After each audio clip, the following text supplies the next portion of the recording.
ಅಥಣಿ ಪಟ್ಟಣದ ಹುಡುಕೋ ಕಾಲನಿ ಈ ರಸ್ತೆ ಅಭಿವೃದ್ಧಿ ಮಾಡಿಕೊಳ್ಳೋ ಅಧಿಕಾರಿಗಳು ಸಾಲ ಏಕ್ ಮಚ್ಚರ್ ಹಿಜ್ಡಾ ಬನಾದಿಯರೇ ಹೀಗೆ ಮಾತನಾಡ್ತಿದ್ದಾರಂತೆ. ಇದೇ ಅಥಣಿ ಪಟ್ಟಣದಲ್ಲಿ ಹುಡುಕೋ ಕಾಲನಿ ರಸ್ತೆ ಪಕ್ಕನೆ ಒಂದು ಚರಂಡಿ ಇದೆ.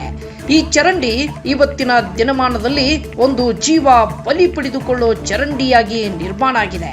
ಹೀಗೆ ನಿರ್ಮಾಣ ಆದರೂ ಕೂಡ ಅಧಿಕಾರಿಗಳು ನಮಗೇನು ಗೊತ್ತೇ ಇಲ್ಲ, ಅದನ್ನ ನಾವು ನೋಡೇ ಇಲ್ಲ ಎನ್ನುವಂತೆ ವರ್ತನೆ ಮಾಡ್ತಿದ್ದಾರಂತೆ. ಅಲ್ಲಿ ಹೋಗಿ ಬರೋ ಜನರಿಗೆ ದಿನನಿತ್ಯ ಬೆಳಿಗ್ಗೆ ಆದರೆ ಸಾಕು ಗಬ್ಬು ನಾಥದಿಂದ ಬೇಸತ್ತು ಹೋಗಿದ್ದಾರೆ. ನಮ್ಮ ನಗರ ಯಾವಾಗ ಅಭಿವೃದ್ಧಿ ಆಗ್ತದೆ ಅಂತ ದೇವರ ಕಡೆ ಮುಖ ಮಾಡ್ತಿದ್ದಾರೆ. ಚುನಾವಣೆ ಬಂದಾಗ ಕೈಕಾಲು ಬಿದ್ದು ಮತ ಕೇಳೋ ಜನಪ್ರತಿನಿಧಿಗಳು, ರಾಜಕಾರಣಿಗಳು ಚುನಾವಣೆಯಲ್ಲಿ ಗೆದ್ದು ಬಂದ ಮೇಲೆ ನೀನ್ಯಾರೋ ನಾನ್ಯಾರೋ ಅಂತಾರೆ.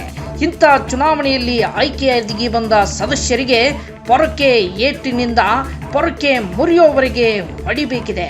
ಇನ್ನು ಸರ್ಕಾರದ ಅನುದಾನವನ್ನ ಸುಳ್ಳು ದಾಖಲೆಗಳನ್ನ ಹಚ್ಚಿ ನುಂಗಿ ನೀರು ಕುಡಿದಿರೋ ಈ ನಾಲಾಯಕ ಅಧಿಕಾರಿಗಳಿಗೆ ಎಂದು ಬುದ್ಧಿ ಬರುತ್ತೋ ಗೊತ್ತಾಗ್ತಿಲ್ವಂತೆ. ಇನ್ನು ಈ ಗಬ್ಬು ನಾಥದಿಂದ ಸೊಳ್ಳೆಗಳಿಂದ ರೋಗ ರುಜಿನಗಳು ಹರಡ್ತಾ ಇವೆ. ಇದರಿಂದ ಬೇಸತ್ತು ಹೋಗಿರೋ ಜನ ತಮ್ಮ ಮಕ್ಕಳನ್ನ ಆಸ್ಪತ್ರೆಗೆ ಸೇರಿಸಿ ಸಾಕಷ್ಟು ದುಡ್ಡನ್ನು ಕೂಡ ಸುರಿತಿದ್ದಾರೆ.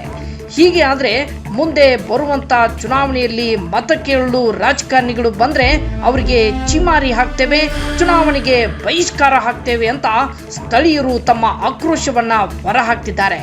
ಈ ವರದಿಯಿಂದಲಾದರೂ ಎಚ್ಚೆತ್ತುಕೊಂಡು ಇಲ್ಲಿನ ಅವ್ಯವಸ್ಥೆಯನ್ನ ಸಂಬಂಧಪಟ್ಟ ಅಧಿಕಾರಿಗಳು ಸರಿಪಡಿಸ್ತಾರಾ ಅಥವಾ ಇಲ್ವಾ ಎಂಬುದನ್ನ ಕಾದು ನೋಡಬೇಕಿದೆ.